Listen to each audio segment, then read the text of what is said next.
તો નમસ્કાર મારા ભાઈઓ અને બહેનો, કેમ છો યાર? ફરી એક નવા વિડીયોની અંદર તમારું હાર્દિક સ્વાગત છે ભાઈ.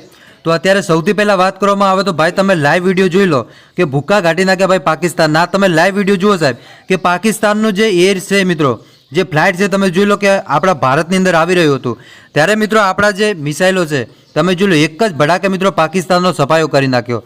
આ તમે જોઈ લો સ્પાઇટર જેટ કે જે લગાતાર મિત્રો આપણી સરહદી બોર્ડરની અંદર હુમલો કરવા માટે આવી રહ્યા હતા, પરંતુ જ્યારે આપણી સેનાને ખબર પડી કે પાકિસ્તાનના લોકો આવું કાવતરું ઘડીને હુમલો કરવા માટે આવી રહ્યા છે ત્યારે મિત્રો જેવી એમની એન્ટ્રી થઈ કે તરત જ એમને તોડીને એક બાજુ ફેંકી નાખ્યું.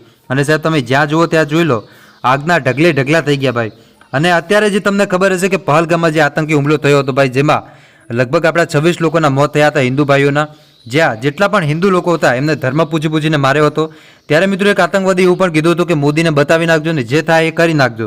ત્યારે તમને ખબર હશે કે લગભગ રાત્રે 2 વાગે મોદીએ જે કર્યું ભાઈ, આખો દેશ અને દુનિયા જોતી રહી ગઈ. જેટલા પણ આતંકવાદીઓ હતા ભાઈ, આતંકવાદીઓના અડ્ડા ઉપર એટલો મોટો હુમલો કર્યો સાહેબ કે તમે ન પૂછો વાત.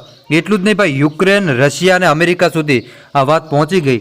અને ત્યાર પછી એ લોકો પણ એમ કહી રહ્યા છે દેશના લોકો કે ખરેખર જે મોદીજીએ કામ કર્યું છે ભાઈ એ અમે પણ વખાણી છે. અને એ લોકો એમ કહી રહ્યા છે, વિદેશના લોકો જેટલા પણ વડાપ્રધાન છે, અમેરિકાના વડાપ્રધાન હોય ડોનાલ્ડ ટ્રમ્પ કે પછી ગમે તે દેશના વડાપ્રધાન હોય, રશિયાના હોય, યુક્રેનના હોય, એ બધા એમ જ કહી રહ્યા છે કે અમે લગાતાર આતંકવાદીનો વિરોધ કરીએ છીએ. પરંતુ આ આતંકવાદી ઉત્પન્ન થતા હોય તો એ પાકિસ્તાનની અંદર ઉત્પન્ન થાય છે.